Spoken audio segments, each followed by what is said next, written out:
আছে, রাইট, কষ্টের মাঝে সুখ আছে। তুমি যদি তোমার লাইফ স্টাইল যদি মানে খুব পশ থাকে, কিন্তু তোমার মনে যদি শান্তিই না থাকে, তাহলে কিন্তু তোমার ওই পশ লাইফ স্টাইল কখনোই তোমাকে শান্তি দিবে না। একটা মানুষের সব থেকে মেইন আর প্রধান জিনিস হচ্ছে মানসিক শান্তি। তুমি যদি মানসিক শান্তিতে থাকো, তুমি যদি আলু ভর্তা ডাল দিয়েও ভাত খাও, তাহলেও তোমার অনেক শান্তি লাগবে। সেই আলু ভর্তা খেয়ে তোমার এত পরিমাণ তুমি তৃপ্তি পাবা, তুমি সেটা পশ লাইফ স্টাইলে থেকে তুমি 3 বেলা বিরিয়ানি খেলেও সেটা পাবা না, ঠিক আছে?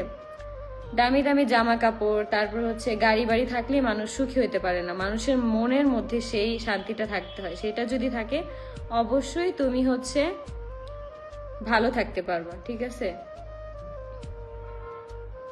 যেমন এই যে আমার বাবার বাড়ির কথাই আমি বলি, আমাদের কিন্তু আহামরি কোনো টাকা পয়সা নেই, আমাদের কিন্তু পশ লাইফ স্টাইল নেই।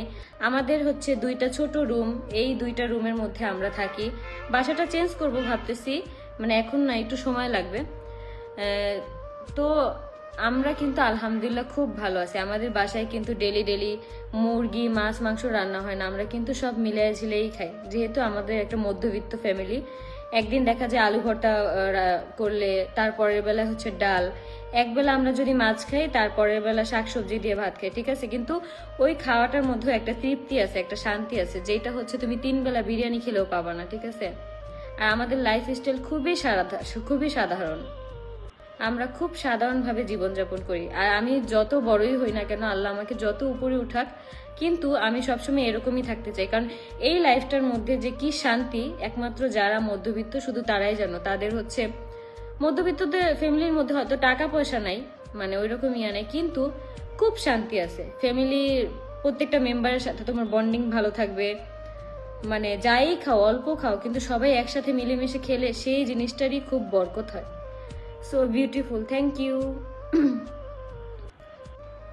যারা তোমাকে নগণ্য মনে করেছে, অপমান করেছে, তাদের দেখায় দিবা আখি, পরিশ্রম করে ইনশাল্লাহ সফলতা আসবেই। আমরা সবাই তোমাকে সাপোর্টে আছি, আমরা সবাই তোমার সাপোর্টে আছি ইনশাল্লাহ। আপু, মানুষকে মানুষ ছোট করে কতদিন, ঠিক আছে, কতদিন? একটা সময় সে তার ভুল বুঝতে পারে, আর নয়তো সেটা হচ্ছে আল্লাহ বিচার করে, ঠিক আছে? যারা আমাকে নগণ্য মনে করেছে, অপমান করেছে, আমি শুধু আল্লাহর কাছে বিচার দিই যে আমার সাথে যারা যারা খারাপ করেছে তাদের বিচার যেন আল্লাহ নিজের হাতে করে।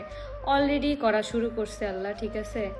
এখন এটা যদি নিজেরা বুঝে যে এটা এটা মানে অন্য কিছু বা কি, তাহলে তার কিছু বলার নেই। আপু, আয়েশকে মানুষের মতো মানুষ করেন বাবা। আপু, আয়েশের জন্য তোমরা সবাই জীবনের সব অতীত মুছে ফেলো, আর ভালো মন মানসিকতা ছেলে পেলে অবশ্যই বিয়ে করবে, কিন্তু সেটা আরো পরে। এখন আগে নিজেকে সফল করে রাখি। তুমি অনেক ছোট, তাই তুমি করেই বললাম। আপু, আমার জন্য অনেক অনেক দোয়া করেন, আর সব থেকে বেশি দোয়া করবেন হচ্ছে আমার ছেলের জন্য। আপু, আমার মনে হয় ফেসবুক আলারা দেখে না, বুঝছো? আর পাবোই বা কিভাবে? এত এত ফেক কপিরাইট দিলে পাবোই বা কিভাবে? আমার সাথে যারা শত্রুতামি করে, যারা আমার আইডিতে ফেক কপিরাইটগুলো দিতেছে, আমি শুধু আল্লাহর কাছে এতটুকুই বলবো, আল্লাহ তুমি ওদের হচ্ছে সঠিক হেদায়েত দান করো, ঠিক আছে? আমার বাচ্চাটাকে নিয়ে যদি আমি ভালোভাবে চলতে না পারি, আমার ইনকাম সোর্সই তো এখন এটার উপর যদি আমার সাথে দুশ্মনী করে, শত্রুতামি করে, এটার বিচার তুমি নিজের হাতে করো আল্লাহ। খুব সুন্দর লাইভ চলছে, থ্যাংক ইউ আপু, আপনাকে খুব ভালো লাগে, থ্যাংক ইউ। আয়াস কোথায় আপু? মুখে তো আর গোটা নাই, আমার ফেসে কোনো গোটা নেই। গোটা উঠে কাদের জানো? যাদের হচ্ছে মন পরিষ্কার না, তাদের ফেসে গোটা উঠে। যেমন হচ্ছে রিয়া। ভিডিও রেডি করছো আপু? মেহেদি আর্ট বাই নাফিসা। না আপু, ভিডিও এখনো রেডি করি নাই, করে দিব, সমস্যা নেই। আমারও নিজে ইনকাম করতে ইচ্ছে করে পেজ খুললাম, তাও উপকার হয় না। আপু, অ্যাক্টিভ থাকো, অ্যাক্টিভ থাকলে অবশ্যই হবে। তো পাশে অবশ্যই সবসময় সব জায়গায় উচিত কথা বলতে নেই। আপনার ছেলের জন্য শুভকামনা, থ্যাংক ইউ আপু। আপু, বাবু ভালো আছে? হ্যাঁ আপু, বাবু ভালো আছে। তো আমি অনেকক্ষণই লাইভ করছি, এখন হচ্ছে আমি বিদায় নিব তোমাদের কাছ থেকে। ঠিক বলছেন আপু, মানসিক শান্তি আসলে এইটাই মানসিক শান্তিটাই হচ্ছে আসল। আমি আমার ভিডিওতে এমন কোনো কিছু শো অফ করি না যেটা হচ্ছে শুধু লোক দেখানোর জন্য। আমার লাইফটা যেমন, আমি আমার লাইফটাকে যেমনভাবে রান করতেছি, আমার ছেলের লাইফটা আমি যেমনভাবে রান করতেছি, আমি আমার ক্যামেরায় আমার ভিডিওতে আমি সব কিছু ওই রকমই দেখাই। আমি পশভাবে কোনো কিছু দেখাই না, আজকে এইটা কিনলাম কালকে ওইটা কিনতেছি, আমার ফার্নিচার এত এত দামি দামি দামি দামি ড্রেস আপ করতেছি, আমি কখনোই এরকম কিছু দেখাই না।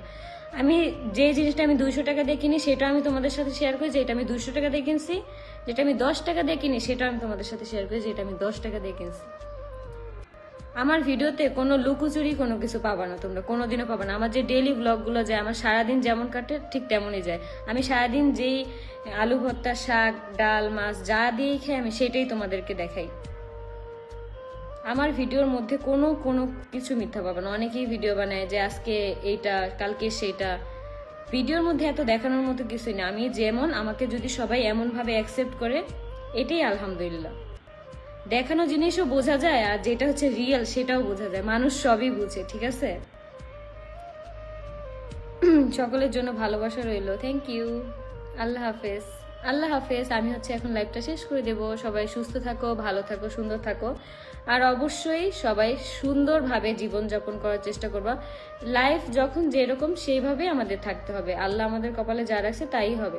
আরেকজন যে পশভাবে লাইফ স্টাইল করলো, আরেকজন মানে খুব দামি দামি ড্রেস আপ করলো, সেগুলো দেখে আমাদের আফসোস করলে কখনোই হবে না। আমরা যেভাবে আছি সেই জায়গাটা থেকে যদি তুমি একবার বলতে পারো আলহামদুলিল্লাহ, দেখবা আল্লাহ তোমার কোনো কিছুতে কোনো কমতি রাখবে না। সেই জিনিসটাই তুমি মানসিকভাবে এত শান্তি পাবা, সেই কাপড়টা পরে তুমি এত শান্তি পাবা, সেটা তুমি 1 লাখ টাকা দামের একটা ড্রেস পরলেও পাবা না। তো আজকের লাইফটা এই পর্যন্তই। সবাই সুস্থ থাকো, সুন্দর